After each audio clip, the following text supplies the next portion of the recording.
எஸ்டிபிஐன்னு ஒரு கட்சி இருக்கு. அந்த கட்சியோட தலைவர் நெல்லை முபாரக் அப்படின்றவர் இருக்காரு. அவர் வந்து தமிழக முதல்வருக்கு ஒரு வேண்டுகோள் வச்சிருக்காரு. என்ன வேண்டுகோள்னா, நபிகள் நாயகத்தை பற்றின வாழ்க்கை வரலாறு, அவருடைய குறிப்புகள், இஸ்லாம் பற்றிய அவருடைய சிந்தனைகள் இதெல்லாம் வந்து தமிழகத்தோடைய சிலபஸுக்குள்ளார கொண்டாந்து சேர்க்கணும் அப்படின்னு ஒரு வேண்டுகோள் வச்சிருக்காரு.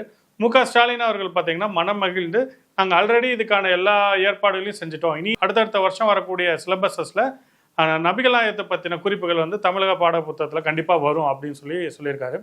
நமக்கு என்ன ஒரு கேள்வி வருதுன்னா, இந்த சலுகைகள் அப்படின்றது பார்த்தீங்கன்னா இஸ்லாமிய மதத்துக்கு மட்டும்தான் இருக்குமா, இல்லை மற்ற மதத்துக்குலாம் இந்த சலுகைகள் வந்து மு.க.ஸ்டாலின் அவர்கள் கொடுப்பாரா அப்படின்ற ஒரு கேள்வி இருக்குது.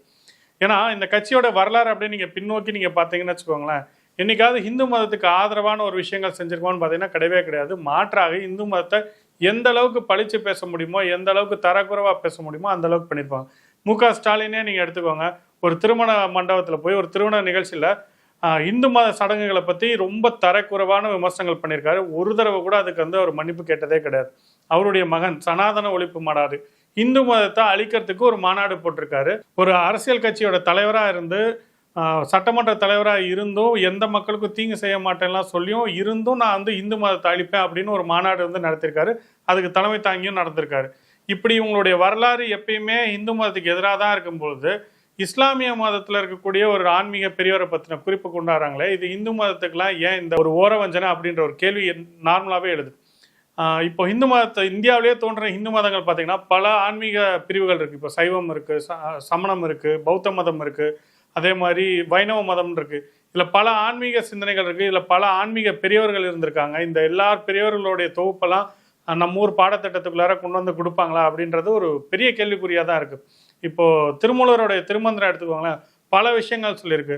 அன்பே சிவம் அப்படின்னு நம்ம கேள்விப்பட்ட திருமூலர் சொன்ன திருமந்திரத்தில் தான் இருக்குது. அதே மாதிரி யாவருக்குமாம் இறையருக்கு ஒரு பச்சிலை, யாவருக்குமாம் பசுவுக்கு ஒரு வாயுரை, யாவருக்குமாம் உண்ணும் போது ஒரு கைப்பிடி, யாவருக்குமாம் பிறருக்கு இன் உரைதானே அப்படின்னு திருமந்திரம் சொல்றாரு.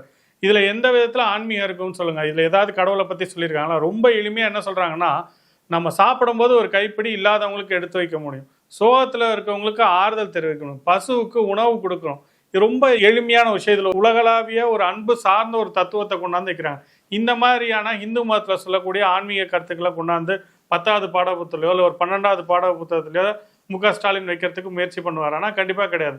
கேட்டால் நாங்கள் முருகன் மாநாடு நடத்தினோம், சபரிமலை மாநாட்டுக்கு நாங்கள் வந்து எங்கள் மினிஸ்டர்ஸ் அனுப்பிச்சு வச்சோம், நாங்கள் இந்துக்களுக்கு எதிரானவங்க இல்லைன்னு சொல்லி ஓட்டு கேட்கறதுக்கு மட்டும் நாங்கள் எங்கள் கட்சியில் 80% இந்துக்கள் இருக்காங்க அப்படின்னு சொல்லி ஓட்டு கேட்குற நேரத்துலலாம் பேசுவாங்களே தவிர மிச்சம் எல்லா நேரமும் இந்து மதத்தை அழிக்கிறதுக்கு உண்டான எல்லா வேலைகளையும் ஒரு திரும்ப செய்வார். தமிழக முதல்வர் ஸ்டாலின் வந்து கிறிஸ்துவ மாநாடுகளில் போய் இது உங்களுக்கான ஆட்சி அப்படின்னு அவரால் தைரியமாக சொல்ல முடியுது. ஒரு இஸ்லாமிய பண்டிகையை கொண்டு போய் கொண்டாட முடியுது. ஒரு இந்துக்கள் பண்டிகைக்கு ஒரு வாழ்த்துக்கள் கூட சொல்றதுக்கு முதல்வர் ஸ்டாலின் அவர்கள் தயாரா இல்லை. அந்த கட்சியில யாருமே தயாரா இல்லை. கூடுதலா ராசா அவர்கள் இது வந்து ஒரு எய்ட்ஸ் மாதிரி, டெங்கு மாதிரி கொடிய நோய் அப்படின்ற சென்ஸ்ல தான் பல முறை வந்து அவர் பேசியிருக்காரு. இது சட்டப்படி இவர் சொல்லக்கூடிய விஷயங்கள் செல்லுமா அப்படின்னு பார்த்தோம்னா, ஆர்டிகல் 28 என்ன சொல்லுதுன்னா, பள்ளிக்கூடங்கள் எப்படி நடத்தணும் அப்படின்றதுக்கு ஒரு விளக்கம் கொடுக்குது. இந்த ஆன்மீக சிந்தனைகள் பள்ளிக்கூடத்துக்குள்ளார வரவே கூடாது. குறிப்பாக அரசு நடத்தக்கூடிய பள்ளிகளுக்குள்ள ஆன்மீக சிந்தனைகள் வரக்கூடாது. ஒருவேளை ஆன்மீக இப்போ கிறிஸ்டியன் மிஷினரிஸ் நடத்தக்கூடிய பள்ளிக்கூடங்களாக இருக்கலாம், இல்லை இஸ்லாமியர்கள் நடத்தக்கூடிய பள்ளிக்கூடங்களாக இருக்கலாம், இல்லை இந்துக்கள் நடத்தக்கூடிய பள்ளிகளாக இருக்கலாம். இந்த பள்ளிக்கூடங்கள்லாம் ஆன்மீகம் கற்றுக் கொடுக்கலாம்னா கற்றுக் கொடுக்கலாம். ஆனால் அங்கே படிக்கக்கூடிய மாணவர்களுக்கு அவங்க வந்து வற்புறுத்தக்கூடாது. அந்த அளவுக்கு தான் ஆர்டிகல் 28 சொல்லுது. அப்படி இருக்கும் பொழுது சட்டப்படி எல்லாரும் அரசியலமைப்பு சட்டத்துக்கு சமம் அப்படின்னு சொல்லும்போது, ஒரு மதத்துக்கு மட்டும் ஒரு வாய்ப்பை கொடுத்துட்டு பிற மதத்துக்கு வாய்ப்பு கொடுக்காததென்று எந்த விதத்தில் சட்டத்துக்கு செல்லும் அப்படின்றது தெரியல. இவங்க எப்பயுமே அரசியலமைப்பு சட்டத்தை வந்து மதிச்சதே கிடையாது. அரசியலமைப்பு சட்டத்தை கொளுத்துவாங்க, கேட்டால் நாங்கள் வந்து காகிதத்தை தான் கொளுத்தணும் அப்படின்னு டயலாக் மாற்றி பேசுவாங்க. இவங்க எப்பயுமே சொல்கிறது ஒன்று செய்கிறது ஒன்றுமா தான் இருக்கும். என்னைக்கு இந்துக்கள் வந்து விழித்தெழுந்து இந்த மாதிரி விஷயங்களை தடுத்து நிப்பாட்டுறாங்கன்றதை நம்ம பொறுத்து தான் பார்க்கணும்.